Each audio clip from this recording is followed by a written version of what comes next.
Ba-dum-bum-bum. It's your boy Big Vern. It's the bottom of the hour. Y'all rocking with the best. I know, that's why y'all here.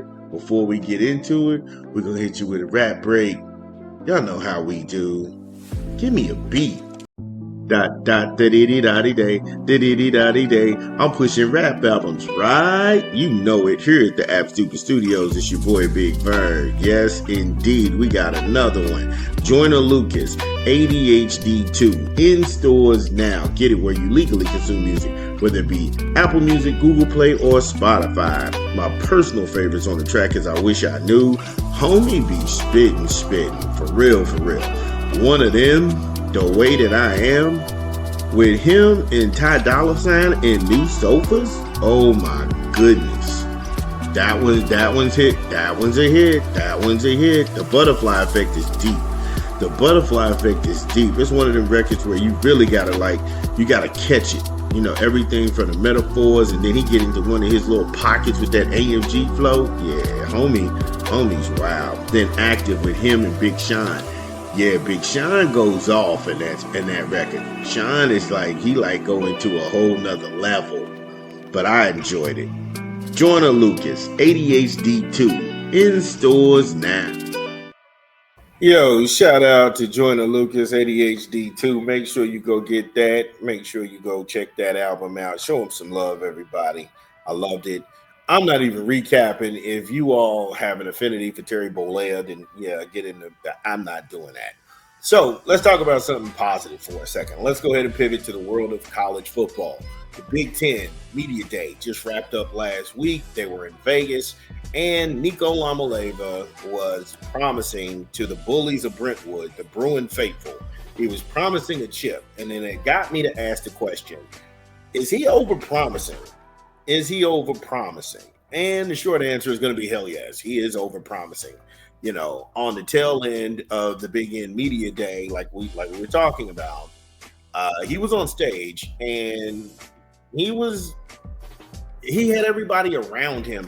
That was one of the things that puzzled me, because a lot of guys, they went ahead and they trotted out the quarterback to answer questions about the upcoming season and the expectations. There's nothing wrong with that. However, I always viewed Media Day as this is a time for the coaches, tongue in cheek with the beat reporters, and also you get to rub elbows with the commissioner and other coaches in the conference and everything and pick everybody's brain. That's what it's for. This whole spectacle of we got to get the QBs out there and we got to go ahead and throw all kind of media conversations at them that they're not ready to answer. So you can kind of see where I'm at with this, okay? In this case, Lamaleva is different from any other quarterback in the Big Ten is because of the situation involving the NIL in Tennessee and all the drama that unfolded. So, of course, he's going to go ahead and get all of the eyebrows and all the attention on him. That is hella disrespectful, because you have Oregon, the Ducks. They are the winners of the Big Ten Conference. They were in the college playoff. Then you have the reigning and defending Ohio State Buckeyes. They are at the same press conference, in the same conference. And we're talking about a team in UCLA that had a lackluster season. So you see how this is building up. And for the bullies of Brentwood and the people who support them to have this whole championship thing, it's either championship or bust, that is unreasonable. That is unreasonable. And I will tell you that all day long. Because all he did was sit up there and get asked profusely questions about Tennessee, the NIL, and everything that happened. You know. And Lamaleva, it could be to his credit. He was like my family. They were strictly the main importance for me. I left my business team, my parents. They handled everything on that side of the NIL. Just me being closer to family was the most important thing, end quote. You were only in Rocky Top for 2 years. And you signed a 4-year deal worth $8 million. You got half your money. You can fly back home. You know you can fly back home. It's not like Tennessee is this clandestine land far, far away in an island nowhere. Knoxville is very pretty.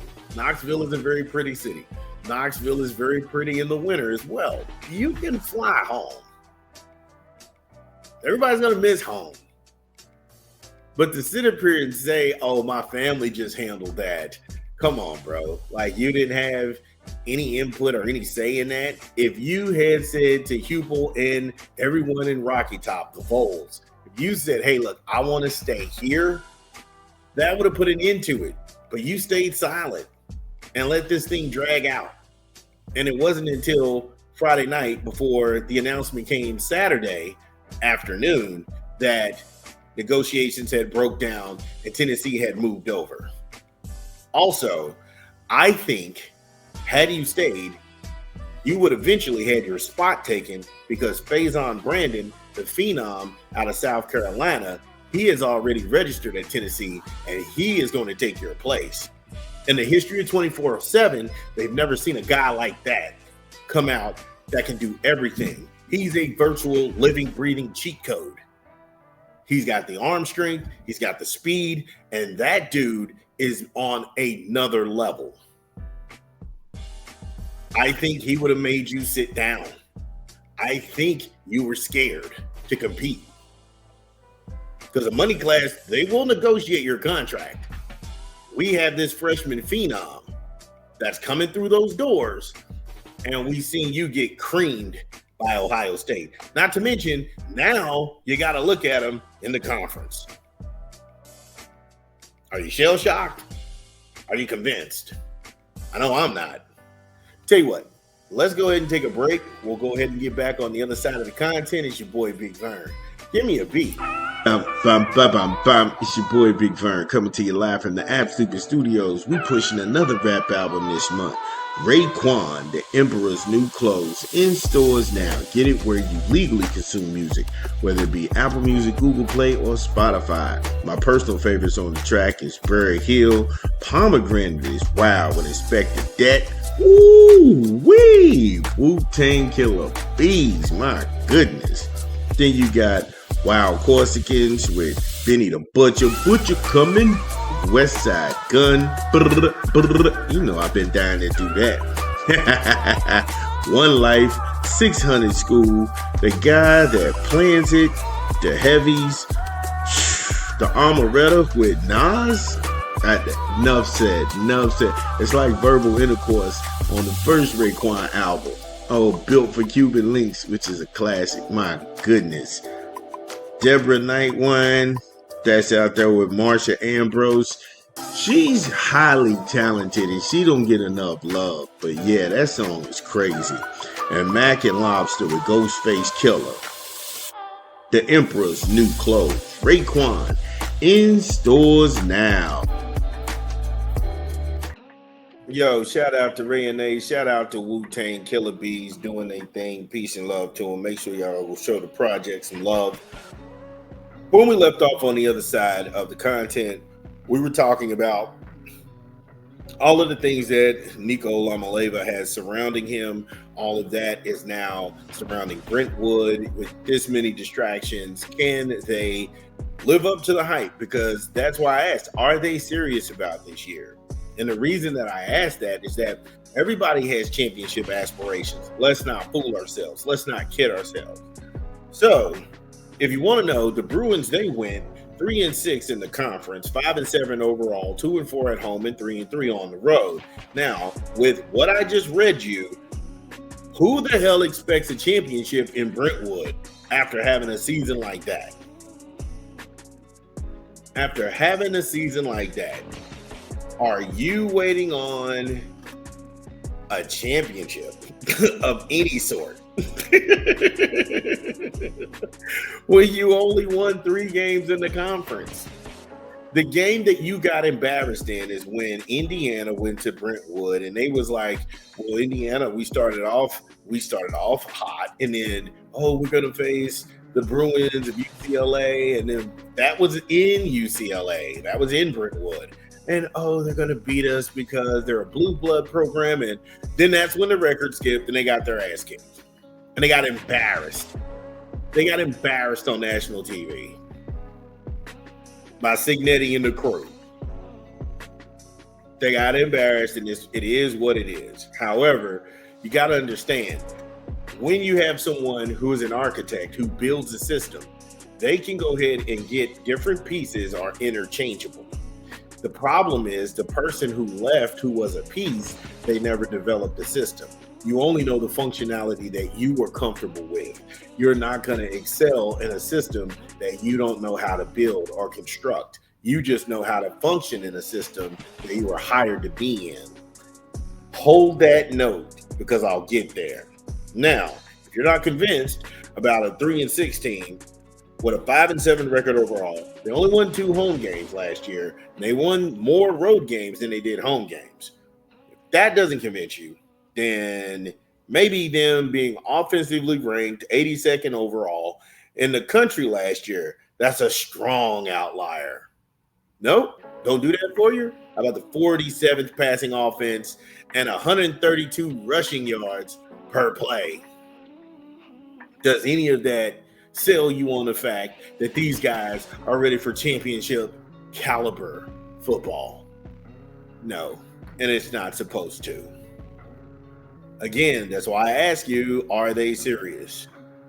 So if that doesn't really wet your whistle, if that doesn't really put a little water on the beak, let's go ahead and see what they got out of the portal. Pierce Clarkston, he's a quarterback from Ole Miss, so they got you some help, Nico.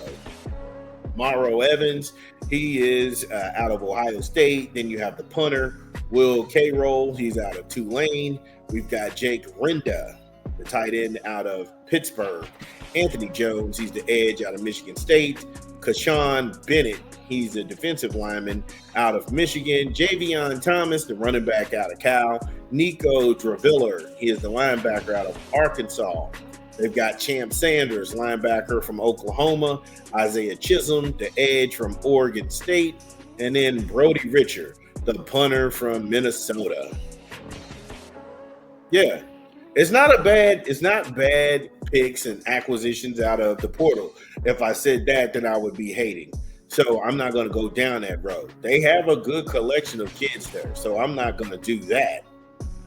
But that's only one side of the ball. You need some help. So they got some help. They got Tino Sinceri. Now, that was one of the guys who was a co-offensive coordinator at Indiana.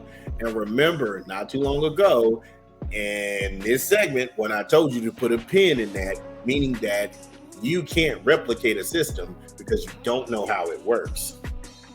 You can only function in the system because you played your role and you played it really well. Rewind, backspin, bring it to the forefront. That's not enough to help Nico Lamaleva. The Big 10 has refueled. I'm sorry. Indiana has moved on, and they've gotten better. They got the Mendoza boys down there as quarterbacks, and I'm terribly sorry about this, but the reigning and defending world champions, the Ohio State Buckeyes, are still a very big problem. Oregon, they are the Big 10 conference champions. They have something to say about this. Michigan is alive and well, and don't sleep. But Penn State, they have 10 starters all coming back. Everybody's focused on the goal, which is a national championship. They don't want to win the Big 10. They don't want to go ahead and just be satisfied with making it to the playoffs. This is a make or break year for them. Then you've got your little games in between. USC is retooled. Then on top of that, what about Maryland? If you sleep, Maryland could obviously upset you.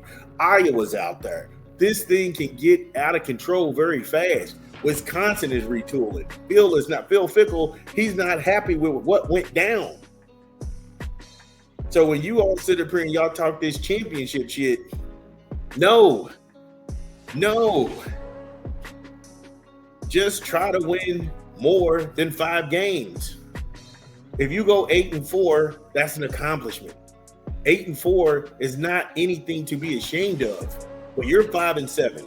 You only went 3-6 in the conference. Try and win more home games than you had road games. start there. But you can't go from ass water to championships. And I'm not hating on Deshaun Foster. I'm not hating on any of the guys in Brentwood. Trust me, I rock with the Brentwood bullies. I love the Big 10. But what I laid out to you, I don't need notes. I don't need to read to do this. I'll watch college football. I'm the best in the world, damn it. And I'm telling you that this isn't going to work. However, if you have something interesting to offer and you're a Bruins fan, let me know. Y'all know the drill. Again, if you are listening to this pod, get in the comments. Let us know that we get it right. What did we leave out? This is Big Vern. We talk back. We'll be back. Top of the hour. This is your boy Big Vern.